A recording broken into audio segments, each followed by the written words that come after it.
Buongiorno, ben ritrovati con la prima edizione dei telegiornali di Antenna 3. Buon venerdì, è venerdì e dunque vi ricordo l'appuntamento alle 13 con Ecovisioni per parlare di ambiente, e oggi ci soffermeremo con Andrea Ferrazzi e un importante ospite su un tema di strettissima attualità, che è quello delle alluvioni, del dissesto idrogeologico.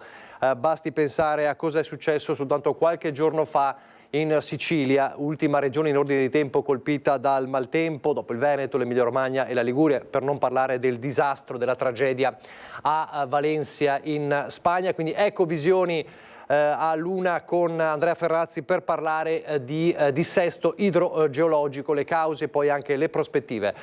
Torneremo a parlare fra pochissimo di due fatti che hanno catalizzato l'attenzione anche nazionale e non solo ieri, e cioè da una parte la polemica, la bufera sull'albergatore bellunese che ha di fatto bloccato la prenotazione di alcuni turisti israeliani perché responsabile, a suo dire, del genocidio, quindi bufera su quello che viene ritenuto una scelta antisemita, di razzismo da parte di questo albergatore, e poi il tema dell'autonomia con la Corte Costituzionale che ha di fatto bocciato 7 parti della legge Calderoli pur dichiarandola costituzionale nella sua totalità. Ovviamente c'è uno scontro politico a seconda che lo si veda da una parte o dall'altra. Però c'è la cronaca ci fa tornare a parlare di tragedie sulla strada che riguardano tutto il nord-est, non solo il Veneto. Una in particolare riguarda la zona di Trieste, ma riguarda anche la Marca Trevigiana. L'abbiamo raccontato ieri di questa 77enne residente a Mogliano Egle Orzan, Mogliano Veneto, in provincia di Treviso, che era stata travolta da un'auto sulla riviera di Trieste, lungo la riviera di Trieste. Purtroppo la donna nel corso delle ore non ce l'ha fatta. Era un'esule istriana, Egle Orzan, la 77enne residente a Mogliano Veneto, investita ieri sera al bivio di Barcola sulla riviera di Trieste da una Ford Fiesta con al volante un 89enne triestina. La donna, legatissima al capoluogo giuliano, dove aveva trascorso un periodo da profuga 3 anni prima del trasferimento in Veneto, è morta ieri sera all'ospedale di Cattinara. Il devastante impatto con la vettura mentre stava attraversando la strada fuori dalle strisce pedonali gli ha provocato un gravissimo trauma cranico e delle fratture in diverse parti del corpo. La donna aveva perso i sensi, era stata intubata sul posto dai sanitari del 118, poi si era temporaneamente ripresa. All'ospedale di Cattinara è stata sottoposta a un TAC, ma subito dopo ha accusato un nuovo arresto cardiaco che le è risultato fatale. Condivideva la sua origine istro-dalmata con il marito, con lui aveva cresciuto a Mogliano le 2 figlie, Michela e Raffaella, che li avevano resi nonni. Era sempre rimasta legata al ricordo drammatico dell'esodo, proprio per questo partecipava ogni anno il 10 febbraio al giorno del ricordo ed era stata fra i promotori anche della cerimonia organizzata in quell'occasione in piazza Caduti a Mogliano, con la deposizione di una corona d'alloro ai piedi della lapide in memoria dei martiri delle foibe. È morta nella città della Bora, la più vicina alle sue terre d'origine, ormai da tempo oltre confine. Quindi una tragedia che riguarda Trieste, riguarda anche la Marca Trevigiana. Tante purtroppo le tragedie nella Marca Trevigiana. L'abbiamo raccontato solo qualche giorno fa a Covolo di Pederobba, anche nella notte un altro grave incidente, e proprio oggi, e siamo a qualche giorno dalla giornata mondiale che è dedicata alla memoria delle vittime della strada, è il 17 di novembre, la Marca Trevigiana fa il punto della situazione sulla incidentalità, sui dati, i dati che sono sempre molto importanti per capire il fenomeno. Il nostro Christian Arboit insieme a Simone Merlo è proprio in provincia per parlare di questo. Christian. Sì, buongiorno Nicola, buongiorno a te e a tutti i telespettatori di Antenna 3. Siamo in diretta dal Sant'Artemio, sede della provincia, dove è in corso, e Simone può entrare per qualche secondo, la conferenza stampa di presentazione dei dati relativi alla sicurezza stradale nella Marca Trevigiana. Sta parlando in questo momento la dottoressa Ferramosca, che è primario del SUEM 118 a Treviso. Parliamo di un fenomeno, quello degli incidenti stradali, che non conosce momenti di crisi, battute d'arresto, soltanto Ieri sera a Revinelago un uomo di 72 anni è stato investito da un'automobile, non sarebbe in pericolo di vita, si trova ricoverato all'ospedale di Conegliano. Stiamo raggiungendo Stefano Marcon, presidente della provincia di Treviso, e il direttore generale dell'ULSS 2 Francesco Benazzi. Li ringrazio entrambi perché appunto sono usciti appositamente per noi dalla conferenza stampa. Stefano Marcon ha illustrato i dati della Marca trevigiana, la fotografia della situazione per questo 2024. Allora, Presidente Marcon, parto da lei, poi andiamo dal direttore Benazzi. Parliamo, così siamo precisi, di 54 vittime dall'inizio dell'anno. Sono tante, più dell'anno scorso. Sono tante, in aumento rispetto all'egual periodo dell'anno scorso, perché stiamo analizzando i dati che vanno da gennaio ad ottobre, ai quali purtroppo dobbiamo aggiungere anche 2 incidenti mortali capitati a novembre, quindi sono ancora tanti. Abbiamo messo in evidenza le cause dell'incidentalità e anche quest'anno la maggiore purtroppo è la distrazione, e sappiamo che la causa si può ricondurre all'utilizzo improprio del telefonino e quindi distratti alla guida, ed è il 29% della causa degli incidenti questo. Quindi 3 incidenti su 10 sono causati dal telefonino, è un dato impressionante. Che non cala purtroppo, anche se stiamo facendo molti momenti di formazione e di informazione. Ricordo il primo fatto ad ottobre quest'anno, il primo dell'annualità scolastica, chiamiamola così, fatto quest'anno in provincia di Sant'Artemio, con le prove, i crash test e le simulazioni degli incidenti, ai quali sono seguiti altri momenti nelle scuole che sino ad oggi hanno coinvolto 2.000 ragazzi. 5.000 erano l'anno scorso e continueremo su questa linea in modo da far formazione e di informazione, ricordando sempre che la strada in sé per sé non è pericolosa, lo diventa nel momento in cui la si utilizza in modo improprio, e quindi bisogna rispettare le regole. 54 le vittime dall'inizio di quest'anno, oltre 2.000 i feriti. I costi sono tanti, c'è un costo economico, un costo sociale, un costo sanitario, un costo anche psicologico, e Francesco Benazzi, direttore generale dell'ULSS 2, proprio in questi minuti, fino a poco fa, ha fatto i conti di questi costi e sono davvero impressionanti. Sono impressionanti perché chiaramente vanno a incidere sulla persona, sulle famiglie, sulla disabilità che si crea dopo un incidente stradale, anche tutti i danni morali, ovviamente, oltre che economici. I costi sociali abbiamo quantificato nella nostra provincia per l'anno 2023 sono stati di 225 milioni, 124 milioni di euro, cioè una cosa spropositata se pensiamo a quanto evidentemente questo va a incidere anche in una comunità, perché sono poi i costi che paga la comunità. I costi sociali tra purtroppo gli incidenti che non sono mortali, le persone che vengono portate poi al pronto soccorso sono circa 2 milioni e qualcosa, e si aggiungono ovviamente anche i costi dei ricoveri che sono intorno ai 5 milioni. Quindi anche i costi sanitari sono molto importanti e nella nostra provincia si aggirano intorno a 8 milioni e mezzo. Quindi è chiaro che ridurre gli incidenti significa anche ridurre non solo una costosità, ma anche, voglio dire, un costo sociale importante, perché significa vittime, significa famiglie distrutte, significa ovviamente persone che non sono più abili al lavoro, e quindi anche conseguenze economiche e ripercussioni economiche sulle famiglie. Ripercussioni economiche appunto e psicologiche. Sicuramente psicologiche, perché una mamma, un papà, una famiglia che perde il figlio, perde il genitore, eccetera, ovviamente è un dramma che poi uno si porterà per tutta la vita e sarà come uno stigma, per cui quello che noi raccomandiamo, e ringraziamo la provincia che è l'ente che si fa da perno per queste iniziative, dobbiamo lavorare in rete insieme appunto per evitare e per ridurre questa incidentabilità, questi incidenti assolutamente. Ecco, in ultimissima battuta, secondo l'analisi condotta dall'ULSS 2, questa la leggo perché è veramente importante questo passaggio, gli incidenti stradali nel biennio 2020-2022 sono la prima causa di anni di vita perduta tra gli uomini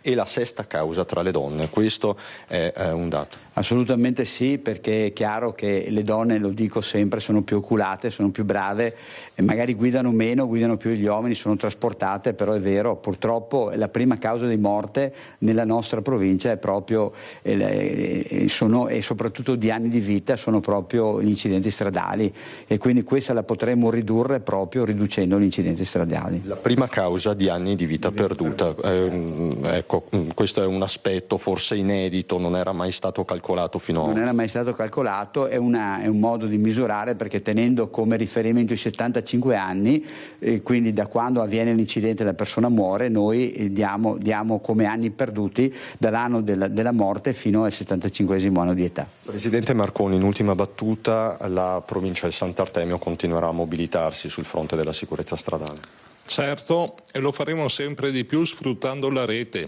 Quest'anno abbiamo avuto l'occasione, appunto, abbiamo invitato l'ULSS, e citando questi dati penso appunto all'ultimo citato, cioè come prima causa di accorciamento di vita dell'uomo sia l'incidentalità stradale, sia un dato molto molto rilevante e colpisce tutti, cioè si muore più di incidentalità stradale che di patologie di neoplasie piuttosto che di malattie cardiache. Capiamoci, il tema che accorcia di più la vita all'uomo è l'incidente stradale, un dato che non era mai emerso sinora, e quindi vedete, lavorare in rete, il tavolo per la sicurezza che abbiamo messo a disposizione della comunità sta producendo anche questo tipo di analisi che dovrebbero indurre a fare delle riflessioni profonde da parte di chi guida un'auto. Grazie Presidente Stefano Marcona. Un unico dato positivo che mi è piaciuto molto: il 97% degli utenti della strada oggi utilizza la cintura di sicurezza, ben superiore alla media nazionale che è l'86%, quindi è un piccolo grande passo in avanti rispetto alla sicurezza stradale. Grazie Stefano Marcona, Presidente della Provincia, grazie Direttore Generale Francesco Benazzi. Con Simone Merlo, Nicola, ti restituisco la linea dal Sant'Artemio. Grazie a Cristian Arboita e ai tuoi ospiti, davvero impressionanti queste cifre, questi dati, 54 vittime, poi quel dato, il costo per la sanità, 225 milioni. Intanto a Padova sono state chiuse le indagini sul tragico incidente stradale che è costato la vita a Valentina Urli. Era il giorno di Pasqua quando la donna era rimasta gravemente ferita nell'auto uscita di strada guidata dal compagno, che è indagato per omicidio stradale aggravato e procurato aborto. La giustizia sta facendo il suo corso e nel tragico incidente stradale avvenuto la mattina di Pasqua a Padova si profilano delle possibili responsabilità. Da qui l'avviso di garanzia che ha raggiunto Giulio Stoppa, 27 anni. Era lui alla guida dell'auto uscita di strada dove viaggiava al suo fianco la compagna Valentina Urli, 33 anni, incinta al 5° mese, morta 4 giorni dopo in ospedale a Padova per le tragiche ferite riportate. Con lei nessuna possibilità neppure per la bambina, figlia della coppia che la donna, originaria di Tarcento nell'Udinese, portava in grembo. Dopo mesi le indagini sono chiuse e Giulio Stoppa è stato raggiunto da un avviso di garanzia con l'accusa di omicidio stradale aggravato e procurato aborto. L'ipotesi su cui gli inquirenti sono al lavoro è che tra le cause della terribile uscita di strada avvenuta nella rotatoria tra Corso Stati Uniti e via Messico a Padova, mentre la coppia che viveva a Trebaseleghe andava ad Adria per il pranzo di Pasqua in famiglia, ci sia la velocità del veicolo condotto dal giovane. I rilievi all'epoca erano stati fatti dagli agenti della polizia locale. La parola passa adesso alla difesa. Scaduti i termini, la procura potrebbe chiedere per il 27enne il rinvio a giudizio. Torneremo fra poco alla cronaca, c'è il tema dell'autonomia, vediamo dall'ansa.it. Calderoli, rispettiamo la consulta e valuteremo correttivi. Legge sull'autonomia differenziata è conforme alla Costituzione. È il grande dibattito che si è scatenato dopo la sentenza della consulta, che ha accolto parzialmente in alcuni punti il ricorso delle regioni contrarie, ma dice che nella sua totalità la riforma Calderoli non è incostituzionale e quindi si scatenano due visioni che sono diametralmente opposte. Per la Lega il bicchiere è mezzo pieno, viene confermata la correttezza della legge sull'autonomia che nella sua interezza non è incostituzionale e quindi addio al referendum abrogativo. Ma gli oppositori, dal PD al Movimento 5 Stelle, parlano di riforma Calderoli smontata e sconfessata in modo netto. In mezzo c'è la consulta, che se da una parte non ritiene fondata la questione di costituzionalità dell'intera legge, considera però illegittimi ben 7 punti della riforma, di fatto accogliendo parzialmente il ricorso di Toscana, Puglia, Sardegna e Campania. È una questione di termini molto precisa.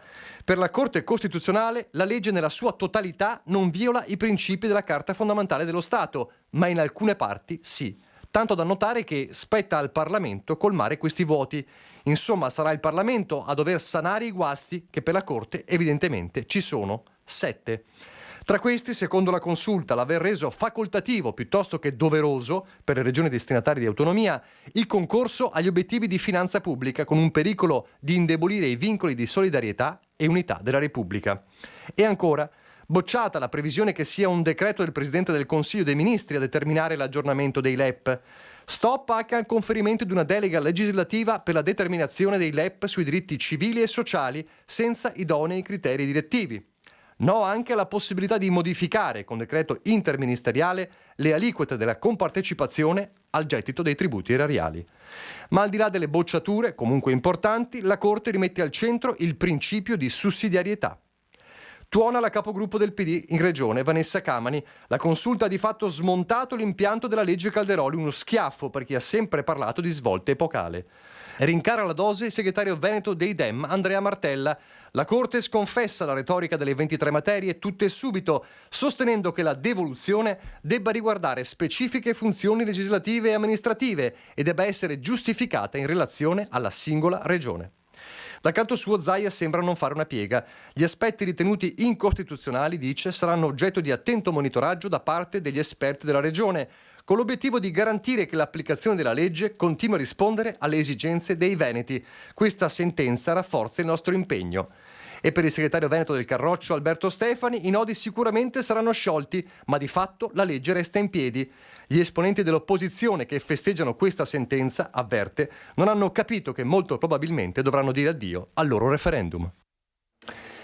Zaia evoca gli esperti della regione, tra questi c'è il costituzionalista professor Mario Bertolissi che ieri sera a Focus, il nostro direttore, ha sentito al telefono. Sentiamo un breve estratto del suo parere di quanto deciso dalla Corte Costituzionale. Può essere che la Corte abbia ritenuto di fare una sentenza di questo genere, io dovrei usare, avrebbe potuto la Corte anche dire rigetto le eccezioni prospettate dalle 4 regioni perché l'interpretazione che si deve dare della legge Calderoli non è la loro ma è un'altra, e non avrebbe dichiarato delle incostituzionalità, invece dichiarerà l'incostituzionalità di alcune disposizioni, con il risultato che ci dovrebbe essere che la legge Calderoli, come i buchi, non è più la legge Calderoli relativamente alla quale è stato chiesto il referendum. E può essere che, in dipendenza di questa sentenza, cada il referendum abrogativo. Prima osservazione. Non credo che questo sia un buon risultato per coloro che hanno promosso il referendum, perché in realtà viene sfilato dalle mani. Quello che la Corte dice è scritto negli atti difensivi della Regione Veneto, la quale non ha mai condiviso le tesi delle 4 regioni ricorrenti, nel senso di dire tutto passa alle 15 regioni, lo Stato viene spogliato, nel modo più assoluto, tant'è vero che le trattative che sono cominciate addirittura con il governo Gentiloni hanno portato risultati ben diversi, figurarsi se i ministeri mollano tutto quello che hanno, anzi non mollano neanche quello che dovrebbero. Quindi quello che la Corte ci dice in termini a proposito delle materie e dei blocchi di materie, è quello che anche la Regione Veneto ha sempre saputo sostenuto nei suoi atti. Le cose più importanti sono quelle che riguardano i livelli essenziali delle prestazioni, perché sotto questo profilo la Corte osserva che bisogna che vengano fissati i principi e criteri direttivi, non si possono fare gli aggiornamenti con decreti del Presidente del Consiglio dei Ministri o decreti interministeriali, e nel fare questo comunque tenga presente che evoca 2 parole, tira fuori 2 parole, efficienza e responsabilità, che sono 2 parole che finiscono per mettere fuori gioco più di qualche regione che sappiamo essere non efficiente e certamente non guidata col senso delle responsabilità. Insomma, per il professor Bertolissi c'è anche questo boomerang per chi è contrario alla legge Calderoli. Lasciamo lasciamo la questione autonomia, ma restiamo a parlare di governo, perché contro il governo sono scesi in protesta questa mattina a Padova almeno 300 studenti. Il corteo è partito dalla stazione ed è arrivato al portello. Ci colleghiamo con Chiara Gaiani e Cristian Roque Allende. Buongiorno Chiara.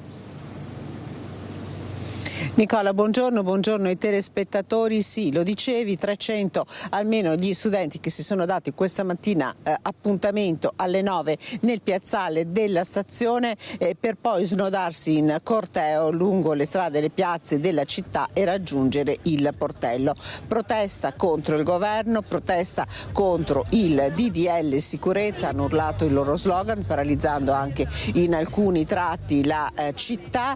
Erano almeno 300 studenti dei licei, studenti delle scuole superiori della città e anche dell'università, che hanno anche camminato lungo le strade per richiamare fortemente l'attenzione sui temi legati al mondo della scuola e al mondo della formazione. Molti di loro avevano qualcosa di rosso oppure si erano dipinti con un segno rosso sul volto, proprio per dire che questa volta gli studenti sono tutti insieme e vogliono fare sentire la loro voce. Allora io vi lascerei proprio alle voci degli studenti che abbiamo raccolto questa mattina durante il corteo. Ringrazio per la collaborazione tecnica Cristian Roque Allende e poi la linea può tornare allo studio.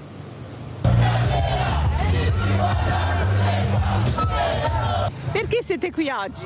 Oggi siamo qui in un corteo di opposizione al governo come studenti e studentesse per dire che siamo stanche di vivere sotto un diritto allo studio che non è assolutamente tutelato, che non tutela la nostra salute mentale, di fronte a un governo che chiaramente non ci vede come una priorità. Violenza dettata da necessità oggettiva, quella di poter campare. Il 17 è anche la giornata nazionale delle studente e quindi il 15 era il primo giorno utile, abbiamo deciso che era necessario scendere in piazza. Una particolarità però che stiamo continuando a ripetere di questo corteo perché ci sembra fondamentale è quella che siamo riuscite a far sì che si desse un corteo compatto di due realtà, che sono il coordinamento studenti medi e la rete degli studenti medi, che anche seguendo il contesto che si è dato per quanto riguarda anche il dissenso rispetto al DDL sicurezza, che è un percorso compatto e collettivo che mette insieme tante realtà e tante istanze per dire un no netto a questo governo. Nasce il principio come un'opportunità e una sorta di orientamento al mondo del lavoro. Sul volto hai due segni rossi. Sono un segno di lotta anche un po' figurativo con il rosso, che può ovviamente cambiare anche valore che gli dai in base alla piazza. Se è un femminicidio magari rappresenta il sangue delle nostre sorelle che vengono uccise, o se no il sangue delle studente che stanno morendo davanti alle scuole e dentro le scuole per colpa di questo sistema. Il simbolo rosso, il fazzoletto rosso, noi ci facciamo chiamare la generazione del fazzoletto rosso, abbiamo scelto questo simbolo e i simboli sulla nostra faccia lo richiamano perché abbiamo scelto un simbolo che prima di tutto rappresenta il fatto che come studenti e studentesse siamo uniti e soprattutto il fatto che appunto siamo stanchi e vogliamo far sentire la nostra voce. Siete uniti a tante piazze d'Italia? Sì, oggi siamo in piazza in tutta Italia come rete degli studenti medi e come molte altre realtà, proprio per dimostrare che gli studenti e le studentesse sono unite.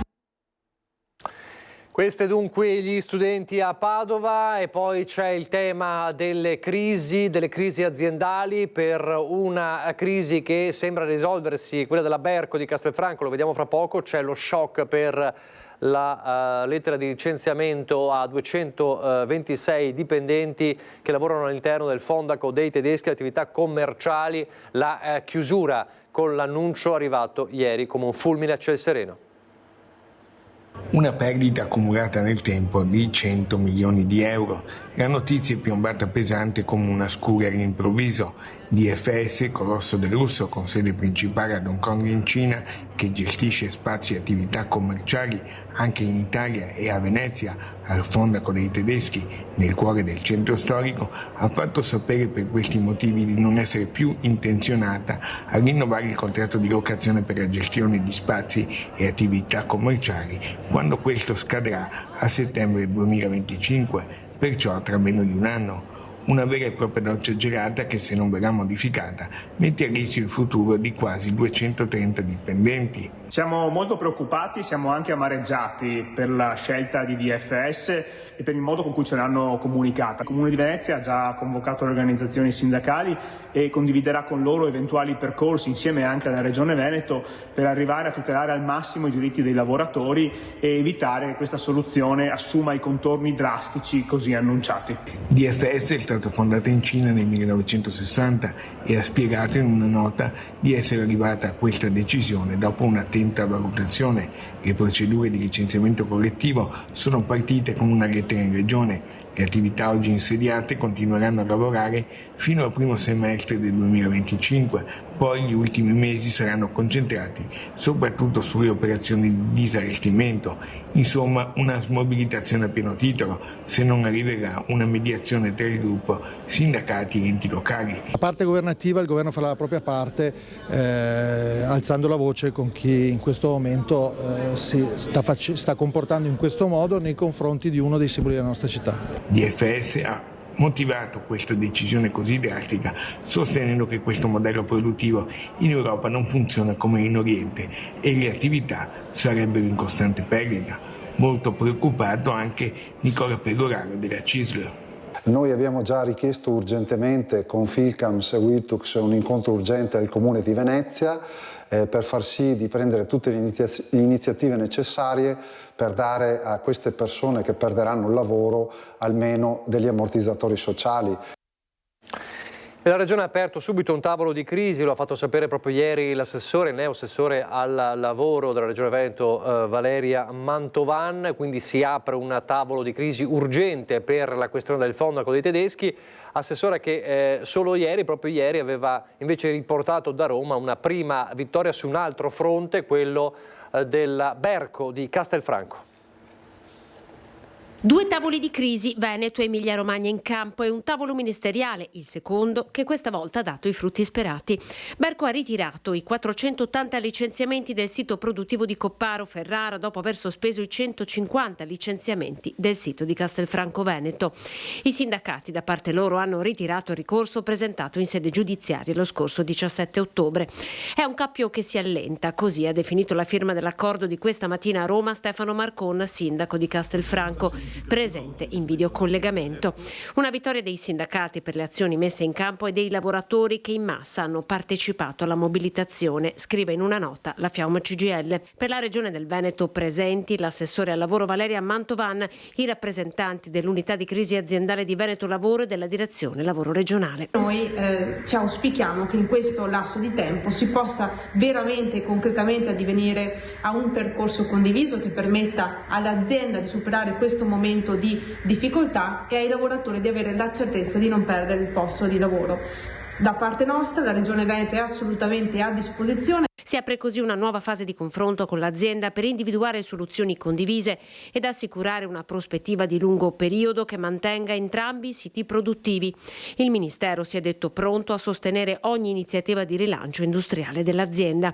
Soddisfazione è stata espressa dalle istituzioni oggi per il grande gioco di squadra messo in campo. È un piccolo passo in avanti positivo. In attesa del prossimo incontro del 25 di novembre, l'auspicio è che le parti sindacali e l'azienda siano in grado di determinare quell'interesse generale, cioè di tutelare i lavoratori e la continuità dell'azienda stessa. Il dialogo tra azienda e sindacati proseguirà in sede aziendale. Sindacati, regioni, enti locali ed una rappresentanza di Berco torneranno ad incontrarsi a Roma il prossimo 25 novembre. E adesso c'è invece, lo dicevamo anche in apertura, torniamo a parlare delle ore convulse ieri per la bufera nei confronti dell'albergatore di Selva di Cadore che ha rifiutato la prenotazione a un gruppo di turisti israeliani in quanto responsabili, questa è l'accusa dell'albergatore, di genocidio. Ovviamente è scoppiata la bufera mediatica e politica. La vicenda resa nota dal sito della comunità ebraica di Milano Bet Magazine Mosaico purtroppo è confermata, ci dice al telefono Walter De Cassan, presidente di Federalberghi Belluno, che si dissocia totalmente dall'atto e dalla persona che l'ha compiuto. Quel che è successo era chiuso in questo messaggio di risposta che Patrick Ongaro, titolare dell'omonimo Garnia Selva di Cadore, ha inviato nella pagina delle prenotazioni a un gruppo di potenziali clienti interessati a soggiornare nella struttura circondata dalle Dolomiti. Informiamo che gli israeliani, quali responsabili di genocidio, non sono clienti ben accetti nella nostra struttura, pertanto, viene aggiunto, qualora vogliate cancellare la vostra prenotazione sarete felici di farlo e altrettanto lo saremo noi di offrirvi una cancellazione gratuita. Il tempo di un battito d'ali che nel paese e nel mondo si è scatenato un uragano. I24 News, sito di informazione francese, è fra i primi a ribattere la notizia dell'ANSA e a cascata il caso dell'albergatore di Selva di Cadore ha conquistato le prime pagine dei quotidiani nazionali e internazionali. La condanna è unanime, contattata, risponde con amarezza l'ex prima cittadina di Selva, Silvia Cestaro. Io mi dissocio completamente da quanto è stato detto dalla struttura in questione e del gestore, perché non fa parte né della mia persona e tantomeno del modo di agire di chi abita e opera in Selva di Cadore nella provincia di Belluno. Turbato e allibito perché il Veneto non è questo, scrive il presidente della regione Luca Zaia. Un grave episodio di razzismo per il senatore e segretario veneto Dem Andrea Martella. La cultura dell'accoglienza non tollera simili comportamenti, riferisce il presidente della provincia Roberto Padrin.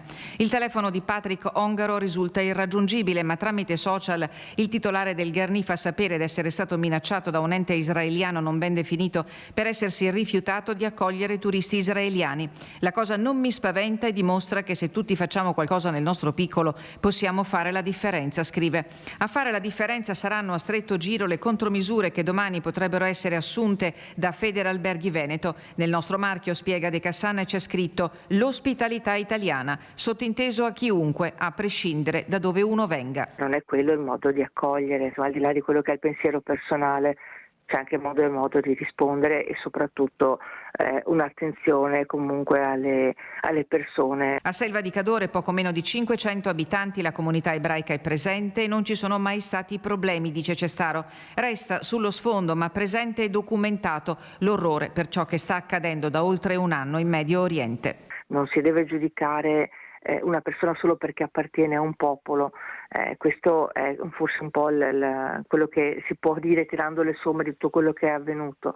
Certamente la situazione tra Israele e Palestina è una situazione molto molto delicata, personalmente quello che posso dire è che forse bisognava fare un passo verso il riconoscimento della Palestina un po' di tempo fa e provare ad accompagnarli verso un percorso di convivenza più serena. Pochi istanti di pubblicità, ripartiremo dalla cronaca di una terribile storia che riguarda rapinatori a Padova.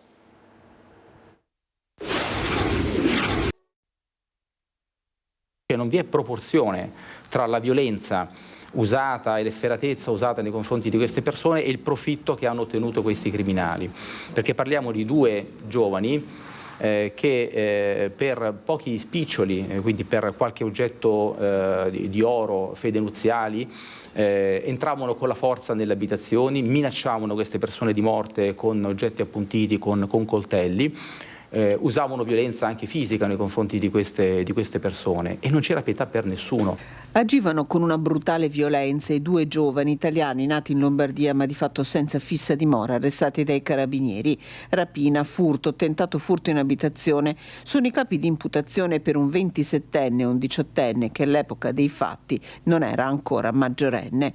Una lunga serie di reati alle spalle, la crudeltà era il biglietto da visita di almeno 8 furti e rapine commesse in provincia di Padova, 5 nell'Alta Padovana tra maggio e giugno. Il 29 giugno l'arresto a Castelfranco Veneto mentre i due fuggivano dopo gli ultimi furti a Carmignano di Brenta e Fontaniva.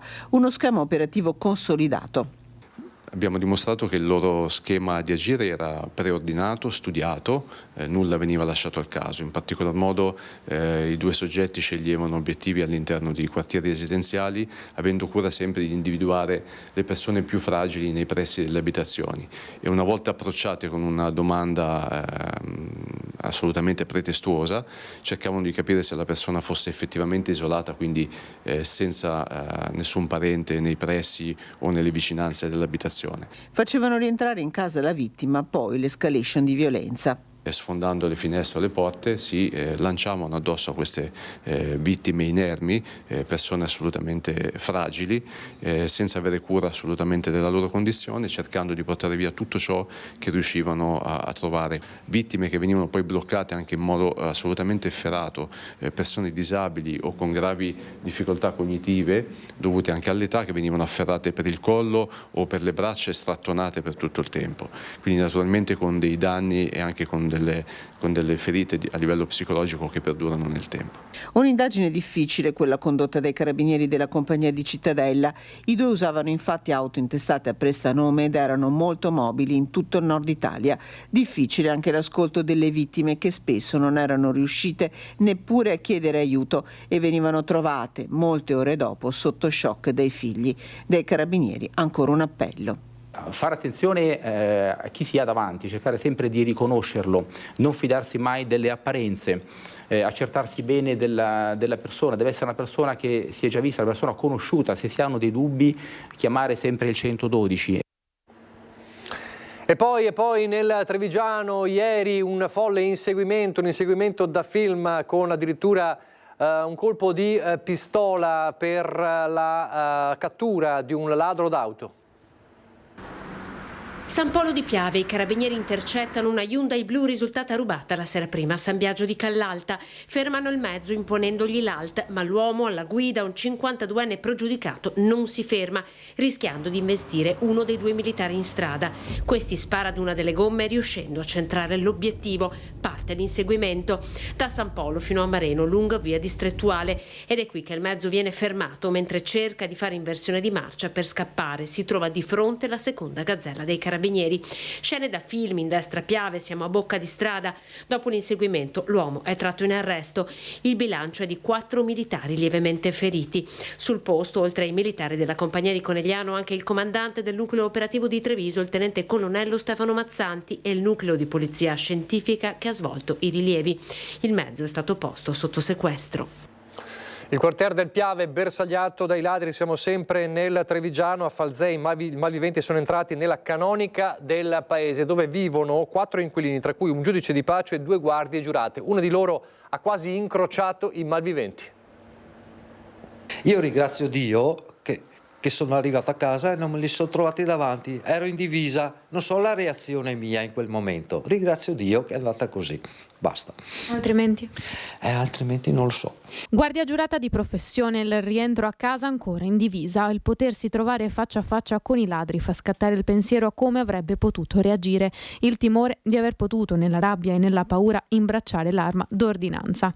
Il cane che abbaia fortissimo da qualche minuto. Giù c'era il mio coinquilino Giorgio che stava guardando la televisione, a un certo punto ha sentito i cani, qua c'è Zora, soprattutto lei, che abbaiava insistentemente. Sembrava che abbaiassero al vento, invece abbaiavano verso la camera qua. Portati via 2.000 euro in contanti custoditi da uno dei 3 inquilini che con Nereo vivono nella canonica di Falzè di Piave.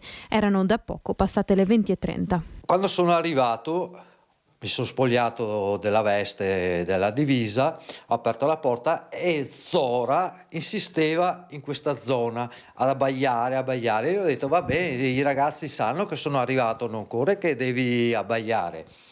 Erano ancora qua, hanno cominciato qua, questo cassetto, poi sono entrati nella stanza del mio coinquilino Michele, praticamente hanno aperto questi cassetti, questi qua, e qua c'era il denaro dove Michele l'ha custodito perché domani doveva andare in ferie. Forzato l'oscuro che chiude la porta della canonica di via Piave che affaccia direttamente sulla strada principale, fuggiti dal retro saltando dalla finestra del secondo piano. C'è anche il vetro, sono scesi qua, là c'era un vaso di fiori, l'hanno buttato a terra, hanno spaccato il vetro e... Sospetti ce ne sono tanti, mi hanno detto oggi i compaesani che hanno visto da 2 giorni una macchina, un Audi nera ferma davanti al cancello del retro, che osservava l'abitazione. Scattata la denuncia ai carabinieri, quello che è certo è che i soldi rubati non torneranno indietro. Hanno agito probabilmente in 3, un palo e 2 agili scassinatori. La fiducia è riposta nelle indagini delle forze dell'ordine, ma resta la rabbia. Penso che siamo stati osservati, sì. Sono entrati in casa mia, hanno violato la mia privacy soprattutto, e in quel momento non so l'embolo come va. E ci sono poi i sindaci della zona e i sindaci anche dell'Alta Marca che non ce la fanno più, tanto da scrivere una lettera appello alle forze dell'ordine. Dei movimenti sospetti, una macchina che si aggira avanti e indietro, un allarme che suona. Strada di Guia, all'imbrunire i ladri sono entrati in un'abitazione e poi fuggiti. Allertati dai rumori, i residenti della via hanno subito chiamato i carabinieri che, nonostante la tempestività, non sono riusciti a intercettare la banda.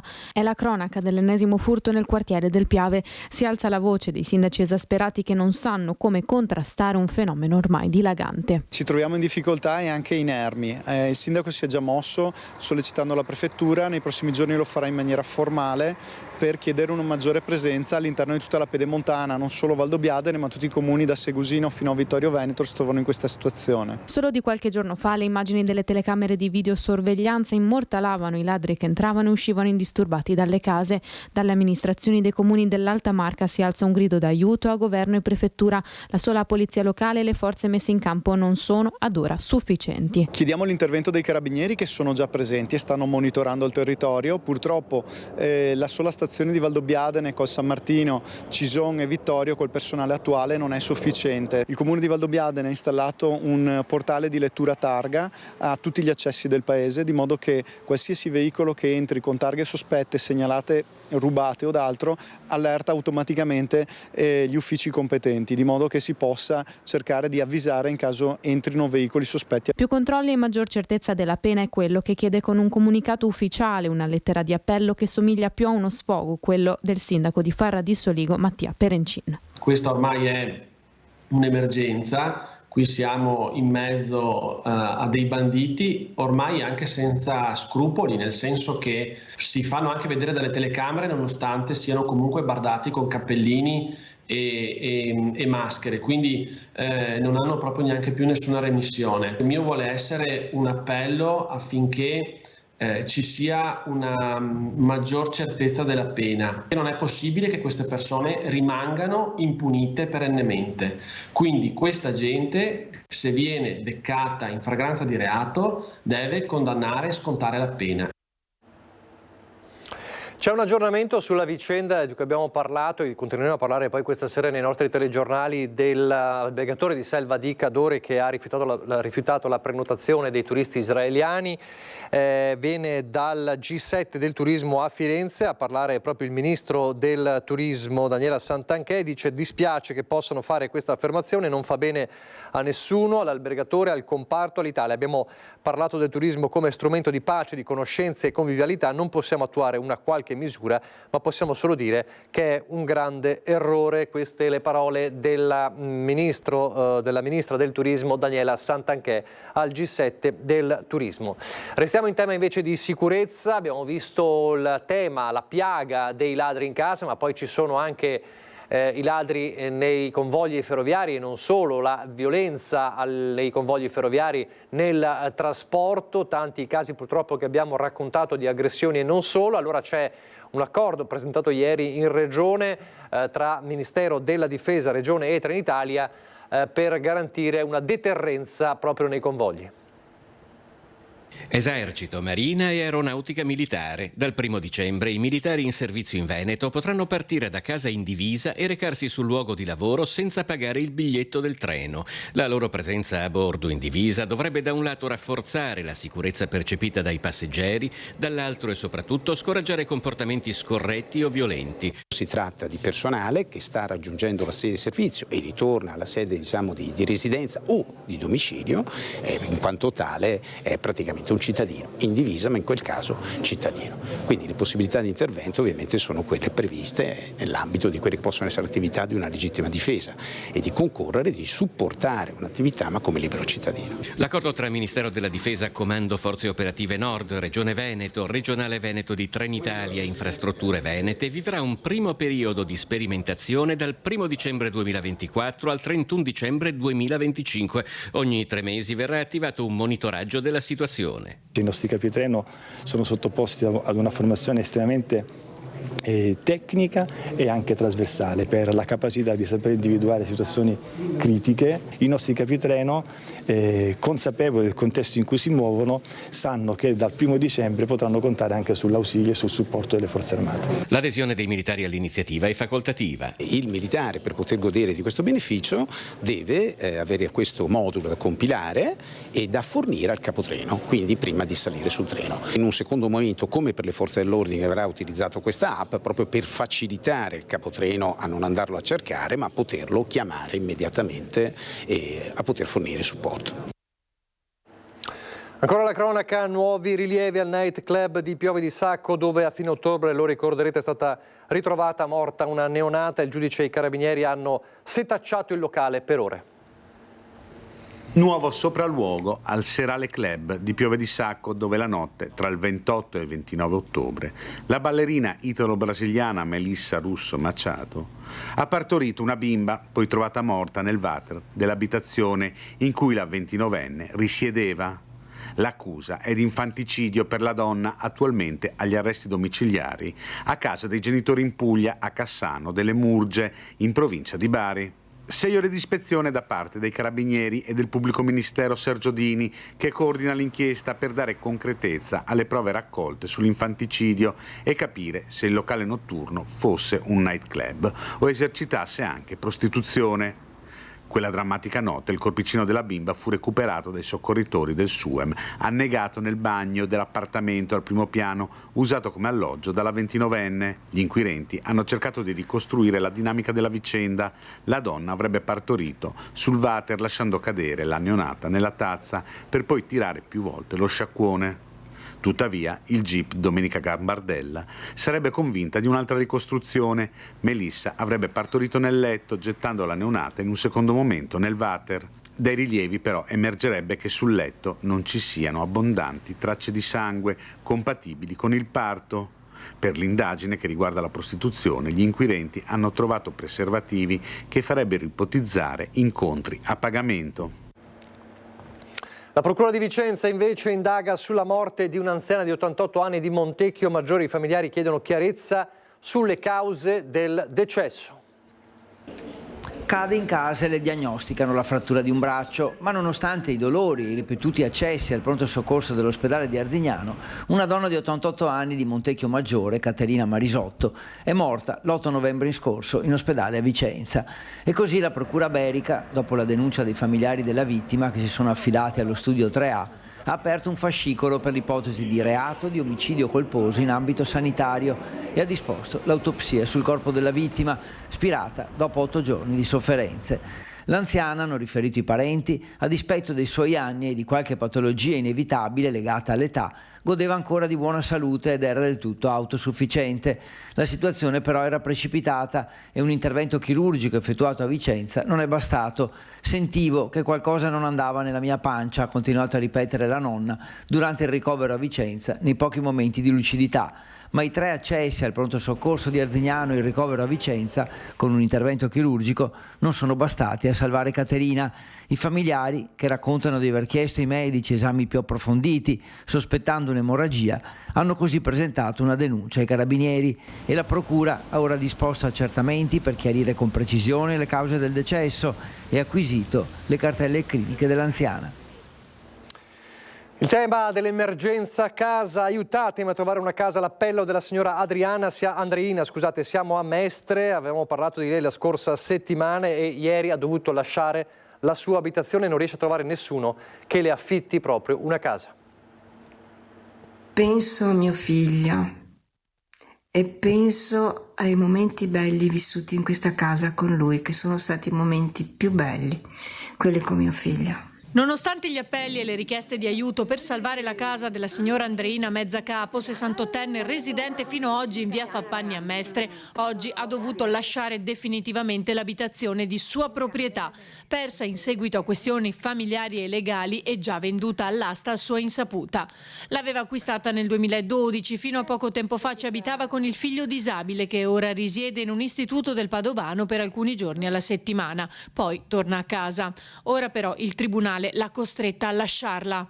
Provvisoriamente per qualche giorno ho trovato una collocazione che accolgono anche animali, io ho 2 cani bassotti e poi non ho trovato niente, la situazione è invariata e spero a questo punto che le istituzioni preposte mi aiutino. Andreina, che per 40 anni ha lavorato come impiegata in prefettura a Venezia, può pagare un affitto, ma sembra un'impresa titanica.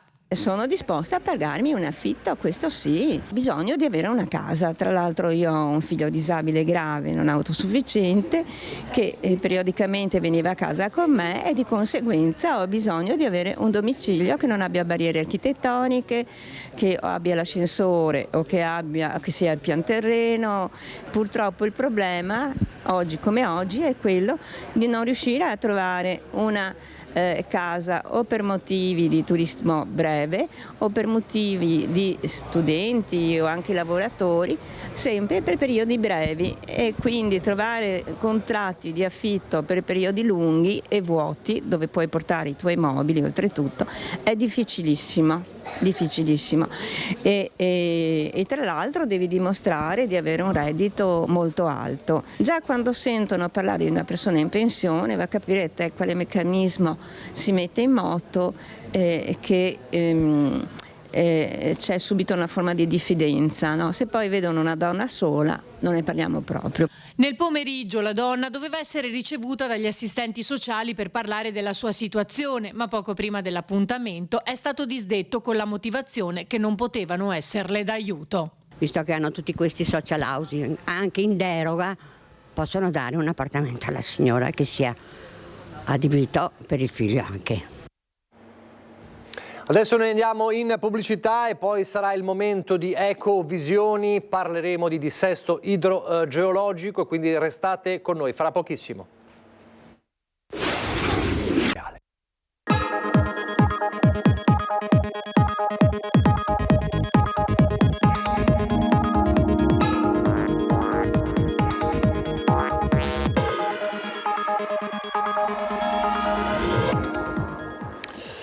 È il momento di Ecovisione, allora ben ritrovati, strade che diventano fiumi, ci sono auto che vengono inghiottite, danni pesantissimi, purtroppo anche a volte delle vittime. Non serviva purtroppo la strage di Valencia, il disastro di Valencia con oltre 200 morti a ricordarci che stiamo vivendo il paradosso, l'abbiamo chiamato così, della normale emergenza. La normale emergenza è un ossimoro, ma è di fatto la realtà. Basta vedere quello che è successo in Veneto, in Emilia-Romagna, in Liguria e ultimamente, pochi giorni fa, in Sicilia. Parliamo di dissesto idrogeologico, torniamo a parlarne con collegato oggi via Skype, perché si trova a Parigi, Andrea Ferrazzi. Buongiorno. Buongiorno a lei, buongiorno a tutti. Com'è il tempo a Parigi oggi? Come sempre grigio. Ecco, benissimo. Diciamo che il tempo da noi è più clemente. Ecco, benissimo. Pensavo di più in Inghilterra fosse così grigio, anche in Francia. E poi l'avete vista già, Rossella Muroni, presidente dell'associazione Nuove Rigenerazioni, già parlamentare e già presidente nazionale di Lega Ambiente. Buongiorno. Buongiorno a tutti. Allora, Ferrazzi, io partirei da lei. Che effetto le fanno vedere queste immagini che adesso la nostra regia Alessandro Granziera prego di mettere in onda? Sono immagini che riguardano Valencia, che riguardano Emilia Romagna, che riguardano la Sicilia e la Liguria. Che effetto le fanno? Sono immagini che riguardano esattamente tutti noi e ci dimostrano plasticamente quello che diciamo da tempo, cioè che il cambiamento climatico, la crisi climatica meglio, è entrata nei nostri territori, nelle nostre città, nei nostri paesi, nelle nostre terre. Noi ci abbiamo messo del nostro perché l'abbiamo determinata in maniera profonda attraverso l'emissione di gas climalteranti di origine antropica, come si suol dire, cioè le attività nostre. E poi ci abbiamo messo del nostro perché abbiamo costruito, consumando suolo in maniera folle, abbiamo rettificato fiumi, abbiamo costruito città tombando i fiumi che poi esplodono come delle bombe sotto i nostri piedi, e abbiamo fatto fuori tutta la parte verde attorno ai fiumi che fungono da sorta di spugna, che assorbono l'acqua quando è in eccesso, la restituiscono nei casi di siccità, e quindi siamo in una situazione di questo tipo, e in particolare nel nostro territorio il bacino del Mediterraneo, che a detta di tutti gli studi è uno dei bacini a livello mondiale che sta avendo il maggiore impatto del cambiamento climatico. Ormai siamo tropicalizzati, abbiamo eventi estremi che sono diventati la norma e eventi che stanno aumentando dal punto di vista dell'intensità e della frequenza, e bisognerebbe che ci accorgessimo che forse conviene a tutti noi darci un po' una mossa e quindi fare delle politiche del tutto differenti anche per salvaguardare le nostre vite e le nostre economie. Murone, allora, prima di capire cosa bisogna fare, lo sguardo sull'Italia, com'è la situazione in Italia dal punto di vista del dissesto idrogeologico? Beh, innanzitutto è stato calcolato che per mettere in sicurezza il nostro paese rispetto al rischio idrogeologico bisognerebbe spendere 26 miliardi di euro. In un paese in cui si registra il 93% dei comuni a rischio frane, alluvioni, erosione costiera, sono circa 7 milioni i cittadini che vivono in queste condizioni di rischio e quindi siamo un paese particolarmente esposto. Considerate che noi come paese nel periodo che va dal 2013 al 2019 abbiamo speso 2 miliardi in prevenzione, mentre abbiamo speso 20 miliardi per far fronte alle emergenze e ai danni che ci sono state sul nostro territorio. Capite l'enormità, no, di questi numeri? 2 miliardi in prevenzione, 20 miliardi per riparare a quello che poi non abbiamo fatto prima, non abbiamo fatto in termini di prevenzione ma anche di adattamento al mutamento climatico. Lo spiegava bene Andrea Ferrazzi, cioè quella serie di azioni, di interventi sul territorio che noi dovremmo fare per ripristinare in qualche maniera l'andamento naturale dei bacini idrogeologici e quindi favorire in caso di eventi estremi un deflusso dell'acqua che non travolga le città, le cose, le persone. Tutto questo appunto a fronte di quella cifra che facevo inizialmente, quei 26 miliardi di euro che in realtà sarebbero necessari. Sembra una cifra enorme, ma appunto, come dicevo, ne abbiamo già spesi quasi altrettanti per riparare i danni fatti. Un paese, il nostro, in cui nel 2019 è stato emesso un decreto della Presidenza del Consiglio dei Ministri, il cosiddetto Proteggi Italia, che ha stanziato anche delle risorse da qui al 2030, in realtà solo 14 miliardi, e che però ha una debolezza in sé molto forte, non affronta i 3 problemi nodali di questo paese. Innanzitutto non supera l'approccio emergenziale. Noi in Italia, grazie anche a un sistema di protezione civile, davvero siamo un'eccellenza per far fronte alle emergenze, ma insomma bisognerebbe evitarle le emergenze in prima battuta.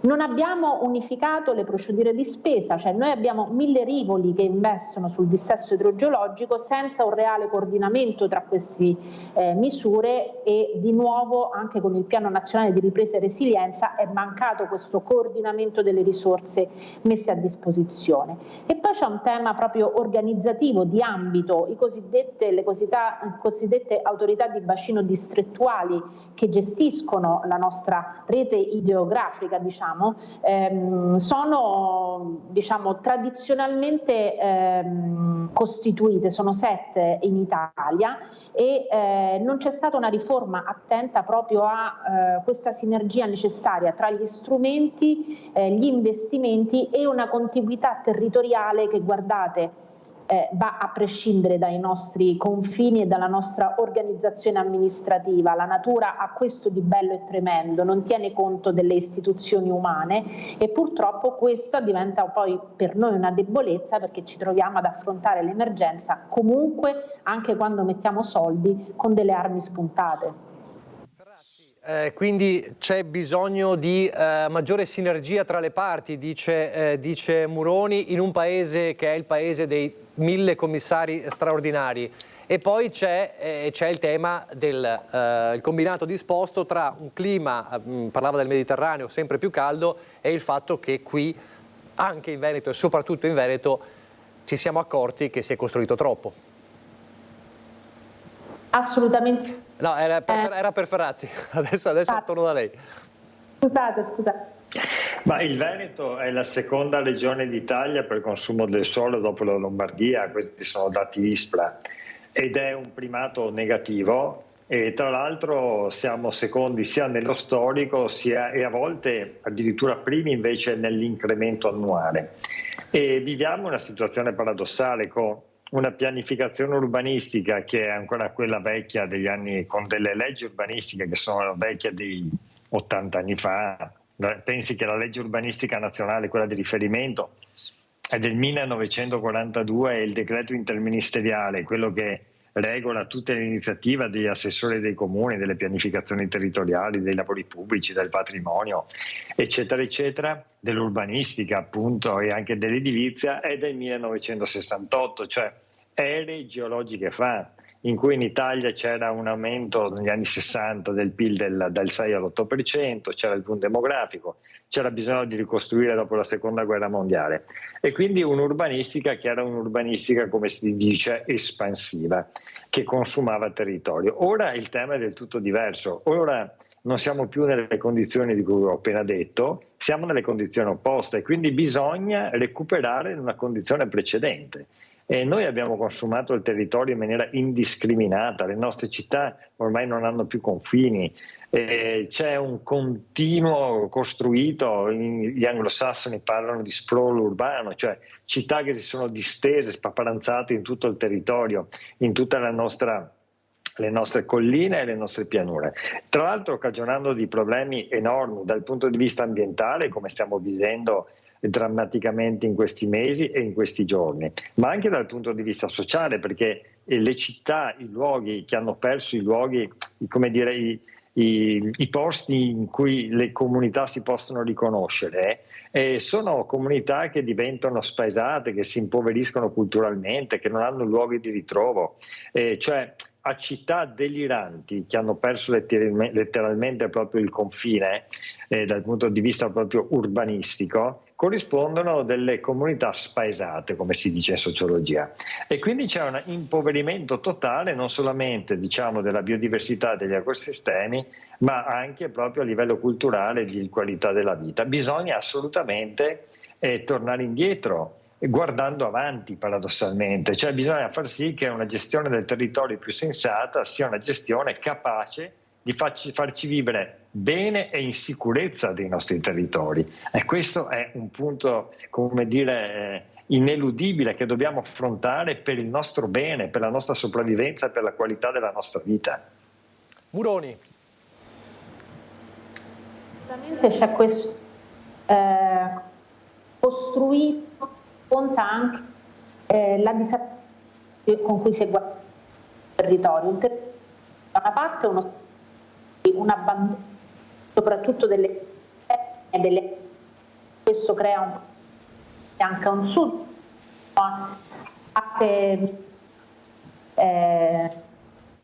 Scusate, c'è un ritorno in audio, quindi non riesco a parlare bene, adesso meglio. Dicevo, questo spopolamento delle aree interne crea un problema anche al territorio delle grandi città e al territorio a valle delle aree montane, quindi il paradosso di un paese che da una parte si è spopolato, dall'altro si è concentrato in centri urbani che non smettono di crescere, e se volete aggiungere un paradosso al paradosso, un paese in cui è molto complicato parlare di diritto alla casa, no? Costruiamo tanto, però poi il diritto alla casa è un diritto che non riusciamo a garantire, soprattutto ai soggetti più fragili. Quindi, come vedete, il tema ambientale e idrogeologico, che potrebbe sembrare tecnico-scientifico, diventa anche un tema sociale, di giustizia sociale, di come si organizza il territorio e di come le risorse vengono messe a disposizione e mantenute dalle istituzioni. È un territorio, il nostro, l'ho detto, fragilissimo, il 93% dei comuni sono a rischio idrogeologico, ma a questi comuni mancano le competenze della pubblica amministrazione, mancano le risorse e manca anche quel sistema di rete, quell'idea di agire insieme per arginare un rischio o poi magari purtroppo un'emergenza, e questo è un grande limite del nostro paese. Diciamo che il tratto culturale dei 1000 campanili non aiuta in quella organizzazione necessaria che invece bisogna darsi sul territorio, perché mai come nel caso del mutamento climatico, appunto, non ci sono confini né amministrativi né fisici, ma anzi il mutamento climatico colpisce in maniera indiscriminata. Peraltro ci aspetta, l'abbiamo già visto, un inverno fatto di eventi meteorologici estremi dal punto di vista delle alluvioni, al quale poi seguirà, come abbiamo già visto, un periodo di siccità. È chiaro che è uno stress e uno shock termico da una parte, ma anche di condizioni meteorologiche, che aggrava la situazione. Su questo c'è bisogno, lo diceva Ferrazzi prima, sicuramente di una politica più attenta, più consapevole, più, mi viene da dire, anche informata su quelle che sono davvero le cose e gli strumenti da mettere in campo, dall'altro una cittadinanza, dei cittadini, delle comunità locali anche più pronte a convivere con un rischio di questo tipo. Ferrazzi, mi faccia fare come sempre, io cerco di intercettare anche quello che potrebbe essere l'umore del telespettatore che magari la pensa diversamente, mi faccia fare l'avvocato del diavolo. Allora, io sono l'amministratore, è vero, bisogna ripensare per il futuro, ma non ho tempo di aspettare che cambi tutto fra 20 anni, perché ci vorrà tempo, io devo risolvere l'emergenza adesso. Cosa si risponde? Che quindi bisogna agire immediatamente. Ma proprio immediatamente, perché il tema è esattamente questo. Sotto la nostra trasmissione oggi abbiamo messo l'emergenza continua, che titolo abbiamo messo? Una cosa simile, normale emergenza. La normale emergenza è esattamente questo, quindi bisogna nella normalità dei nostri atti anche amministrativi e legislativi quotidiani affrontare la situazione, non far finta che non ci sia. Perché vede, anche all'interno delle nostre città noi stiamo vivendo una follia. Abbiamo la gente che, come diceva Rosella Moroni adesso, non riesce a trovare casa. Nel servizio precedente a questa trasmissione abbiamo visto la signora poverina col figlio gravemente disabile che appunto non sa dove andare a vivere, e di situazioni di questo tipo ne abbiamo decine e centinaia di migliaia, ed è una vera emergenza sociale. E contemporaneamente abbiamo decine di migliaia di case sfitte, di proprietà non solo di privati ma anche di enti pubblici, che siano gli enti pubblici regionali piuttosto che comunali. E contemporaneamente continuiamo a costruire case nuove, stecche di appartamenti nuovi, consumando territorio, quando all'interno dei nostri centri abitati abbiamo caseggiati fatiscenti, sfitti, vuoti, magari vicino a grandi arterie di circolazione, che non riusciamo a rigenerare. E siccome non riusciamo a rigenerare, a fare una politica di rigenerazione urbana all'interno delle nostre città, andiamo a continuare a costruire nelle campagne, nelle cosiddette periferie che nel frattempo hanno superato la vecchia concezione semplicemente di periferia geografica, perché sono entrate nei nostri centri storici. in moltissime delle nostre città il degrado urbano, il degrado umano, luoghi di spaccio eccetera, sono all'interno dei centri storici, con situazioni di gravissimo disagio e di incompatibilità con una vita sana, regolare e in sicurezza dei nostri cittadini. Allora la questione delle città, la questione dell'impatto urbanistico, la questione dell'edilizia è una questione centrale, la questione dell'abitazione, delle politiche della residenza è una questione centrale e questo dobbiamo mettercelo tutti nella testa. Muroni, e questo mi introduce bene anche alla domanda, parlava di rigenerazione. Lei è presidente di un'associazione che si chiama Nuove Rigenerazioni. Cosa vuol dire rigenerare? Beh, rigenerare da una parte dal punto di vista tecnico, anche fisico, riutilizzare gli spazi, il costruito già esistente, investendo appunto in una riqualificazione. Rigenerare purtroppo vuol dire anche ricostruire comunità territoriali.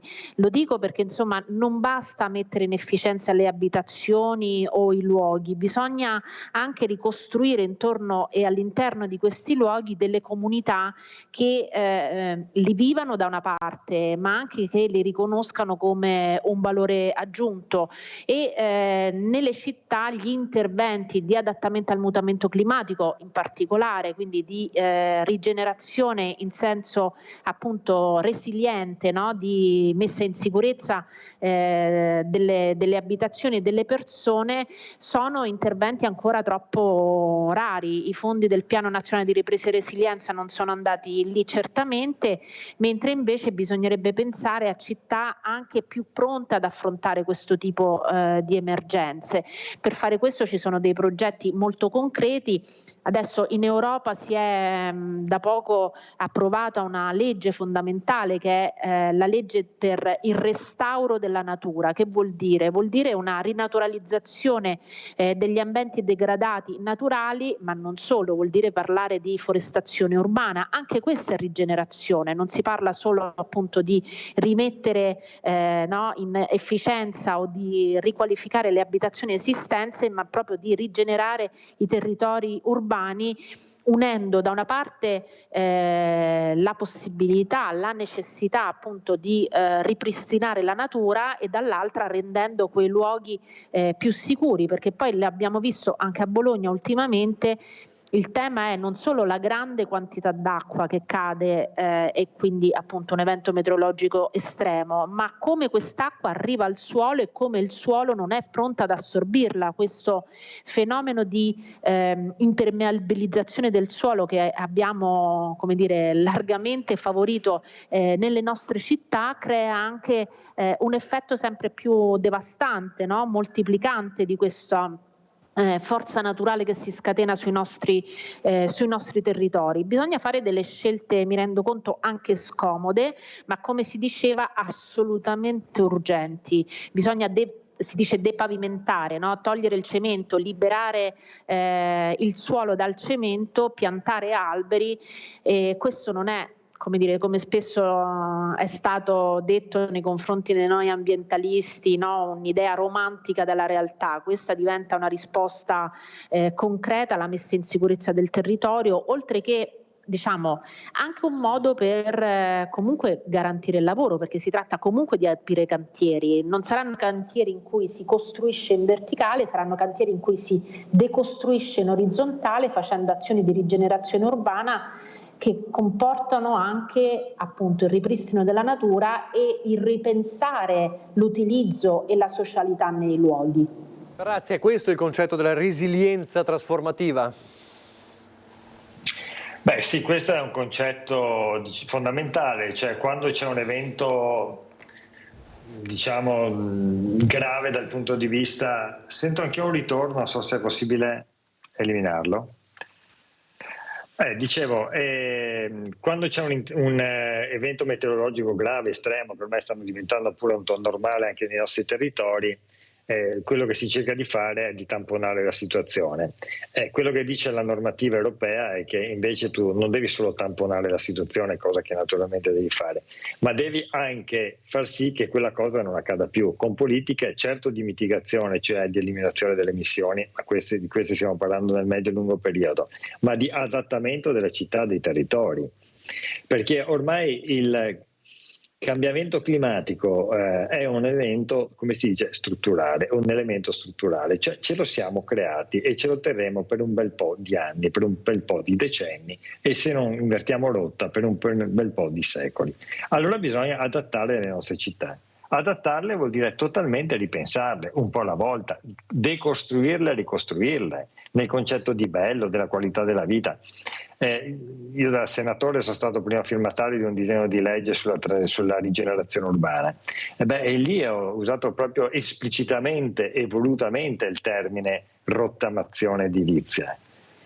Noi abbiamo milioni di case, palazzoni, condomini nelle nostre città, che sono in condizioni fatiscenti, la gente non può viverci dentro, piove dentro, sono umidi, sono catapecchie.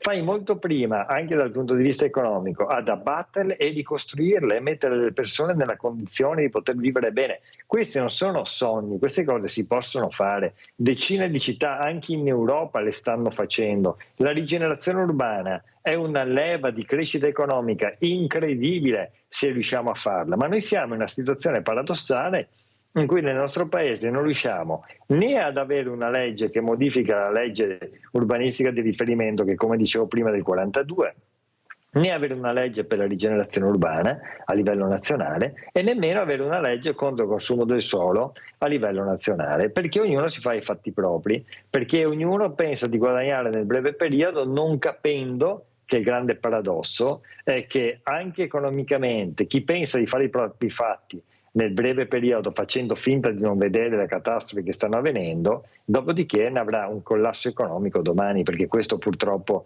è l'esito inevitabile di una programmazione sciocca. Muroni, andiamo di paradossi, visto che abbiamo parlato, il nostro titolo è un paradosso, ma neanche tanto, perché chi lo sa. Domani lei ha il potere di cambiare le cose. Facciamo questa ipotesi, a capo del governo, quello che vuole. Da domani lei può cambiare subito le cose. La prima cosa che farebbe, quale sarebbe? Beh, sicuramente rimettere in piedi una struttura di gestione di governo del territorio centralizzata, altro che autonomia territoriale, perché è fondamentale coordinare gli strumenti, le risorse e le soluzioni di un paese. Quindi è fondamentale, riorganizzare la macchina, stabilizzare le procedure e fare in modo che, appunto, anche seguendo i rilievi che hanno fatto gli esponenti della Corte dei Conti, fare in modo che, appunto, le procedure, le strutture messe a disposizione per mettere in campo questa resilienza trasformativa siano davvero coordinate. Cioè, il tema è che noi abbiamo in questo paese in questo momento una moltiplicazione di strumenti, poche risorse che finiscono in 1000 rivoli e territori particolarmente esposti. Non possiamo lasciare che ognuno proceda in ordine sparso, dobbiamo invece riorganizzare il sistema e su questo anche fare dei buoni investimenti, dei investimenti che rispondano a una serie di esigenze e che si dotino anche di competenze nuove. Guardate, questa idea di resilienza trasformativa vuol dire mettere al lavoro sicuramente gli ingegneri, sicuramente gli urbanisti, i geologi, tutte le figure che riguardano la parte scientifica della più naturale, ma vuol dire anche occuparsi, appunto, di temi sociologici e riguardare, appunto, i destini delle comunità. Per fare tutto questo c'è bisogno di una struttura che si muova in maniera coerente e coordinata, quindi la prima cosa che farei sicuramente è mettere in mano all'organizzazione della gestione dei fondi e della verifica dei progetti. Guardate, della verifica dei progetti, perché noi abbiamo un elemento nuovo che è appunto il mutamento climatico, che rende anche vetuste le convinzioni e le soluzioni che si mettono mettevano in campo in maniera tradizionale, non solo nel nostro paese, fino a 10 anni fa, per esempio in termini di ingegneria idraulica. Ferrazzi, lei che è riuscito a far cambiare anche la Costituzione in termini ambientali, cosa farebbe invece come prima cosa? Beh, per esempio creerei per la prima volta nel nostro paese un luogo di governo centrale che si pone la questione delle città, perché vede, non esiste, noi viviamo un grandissimo paradosso. Noi nel nostro paese siamo il paese delle grandi città, delle 100 città, dei 1000 comuni, nasciamo nella differenziazione di grandissime tradizioni locali che poi si sono via via messe insieme. Eppure, nonostante questa grandissima tradizione, ognuno va per i fatti propri, cioè manca del tutto un'attenzione del governo centrale nei confronti delle politiche cittadine. Non c'è un luogo, non c'è un ministero, non c'è un dicastero, non c'è un ufficio presso la Presidenza del Consiglio che pensi di gestire il futuro delle città. E questo è un grandissimo paradosso, primo perché siamo quasi gli unici in Europa a non avere un'attività di questo tipo, e secondo perché ormai purtroppo, volenti o nolenti, più del 50% della popolazione mondiale, ma anche italiana, vive nelle città, e entro il 2050 sarà il 70%. Allora, nel mentre lavoriamo per creare le condizioni attraverso le quali si possa sbloccare lo spopolamento dei centri urbani secondari, nelle colline, nelle nostre pianure e via dicendo, nelle montagne, nelle valli, contemporaneamente dobbiamo fare delle politiche di ripensamento complessivo. Ma lei ha presente quante sono nelle nostre città, non so, i vecchi ospedali dismessi che diventano luogo di degrado e di spaccio? O quante sono le vecchie caserme dismesse di cui nessuno sa cosa farne? Oppure vecchi siti produttivi. Cioè bisogna assolutamente immaginare un ripensamento totale, ma ci deve essere un grande finanziamento del governo, un grande finanziamento centrale e un'attività di coordinamento nazionale che diventa tanto più necessario alla luce delle catastrofi ambientali che purtroppo stiamo vivendo quotidianamente. Insomma, un Ministero delle città sarebbe molto molto interessante. Siamo in chiusura, io ringrazio Rossella Muroni per essere stata con noi, grazie per il suo contributo. Ferrazzi, la prossima settimana, ve lo dico anche a voi telespettatori, attenzione che parliamo di bollette d'energia, è così? Parleremo di bollette, parleremo di energia, parleremo delle fonti rinnovabili, parleremo anche delle proposte di chi sta immaginando il ritorno al nucleare del nostro paese, e lo faremo con il vicepresidente di Elettricità Futura, che è il ramo della Confindustria nazionale che si occupa appunto di energia, e quindi sarà molto ma molto interessante perché tocca direttamente le tasche nostre, delle nostre famiglie e delle nostre imprese. Grazie allora, grazie davvero ai nostri ospiti per essere stati con noi, grazie e buon lavoro. Io vi lascio al meteo, poi il documentario Sopra la sabbia e sopra il mare, e poi un film imperdibile con Andy Garcia, I colori dell'anima, la vita di Amedeo Modigliani. Il meteo e poi la programmazione. Arrivederci.